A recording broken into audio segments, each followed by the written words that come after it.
เครื่องตัวนี้แมนจะไปฮอดกู้ภัยคนไทยอยู่เทิงเลยตัวนี้นะมอบเฉพาะหน่วยกู้ภัยที่อยู่ในถ้ำเด้อตัวนี้เด้อนี่จะมีอาหารแห้งต่างๆมันเนี่ยแล้วก็เครื่องตัวนี้เป็นไฮซาวแพทย์ตัวนี้นะจีนอมจัดสรรมาเองเลยไฮซาวแพทย์จีนอมสิมามอบเงิน56 ล้านให้กับผู้ประสบภัยที่ติดอยู่ในถ้ำตัวนี้นอมจะเป็นตางหน้าให้กับเอ้ยน้อย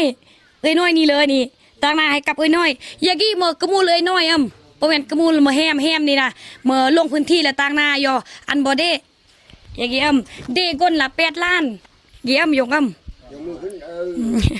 เดก้นละ8 ล้านกินได้บ้าสู้อยากกินนมไก่สนับสนุนด้วยน้ำใจเอื้อเฟื้อมุกกับเจอกินได้บ้าอันนี้เท่ายัดแก่14อันเบิ้นติดเลิกโคเบิ้นในคาไทยเลิกมันกันใจหลายหังเฮมีอันบ่อยากเบิ่งเอาของเอาแม่มือนานะลุงเลิกบ่เป็นหยัง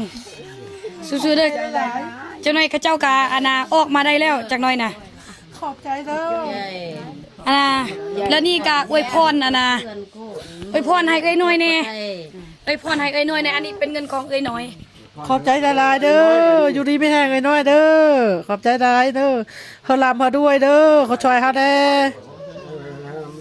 สู้ๆเนาะเนี่ยน้องก็จะเบื่อเรียนแล้วเนี่ยล่ะใจขอบใจก่อนแห้งประหยัดมือขอบพระเยี่ยมแล้วนี่เฮาก็สิไปกินข้าวเฮามอบเครื่องแล้วเฮาก็สิไปกินข้าวแหละ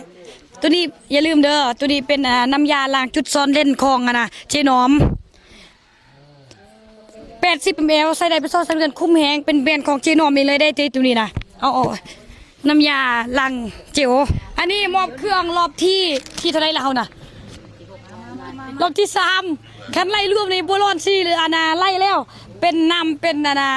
ข้าวสารเขาก็ได้มอบแล้วแล้วมื้อนี้วันที่ยังก็มื้อนี้วันที่29ก็ยังมอบสมทบให้อยู่ทางกู้ภัยทางเทิงและเครื่องตัวนี้แมนจะไปฮอดกู้ภัยคนไทยอยู่เทิงเลยตัวนี้นะมอบเฉพาะหน่วยกู้ภัยที่อยู่ในถ้ำเด้อตัวนี้เด้อนี่จะมีอาหารแห้งต่างๆมันเนี่ยแล้วก็เครื่องตัวนี้เป็นไฮซาวแพทย์ตัวนี้นะจีนอมจัดสรรมาเองเลยไฮซาวแพทย์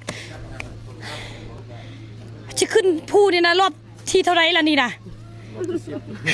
ขึ้นลงเนี่ยแม่น7-8ลงมาโอ้มันเดี๋ยวใช่ป่าพอดีบ่เป็นยังพอดีลุดหุ่นพอดีกับเวียงจันทร์นี่แมนนี่คือหุ่นคนที่ซื้อคนที่กินกาแฟในจากีบเลยแหละนี่นะอันนี้จะมอบให้ทางกู้ภัยโดยเฉพาะเลยเด้อตัวนี้เด้อจังไรขึ้นเมื่อตอนนี้แมนต้องการรับประทานอาหารเพราะว่าตั้งแต่เมื่อวานนี้ยังไม่ได้รับประทานอาหารเลยอันนี้เป็นวิตามินพรมดีเอตัวนี้เด้อเป็นวิตามินพรมดีเอสำหรับคนใดที่อยากพรมเงาพรมงาม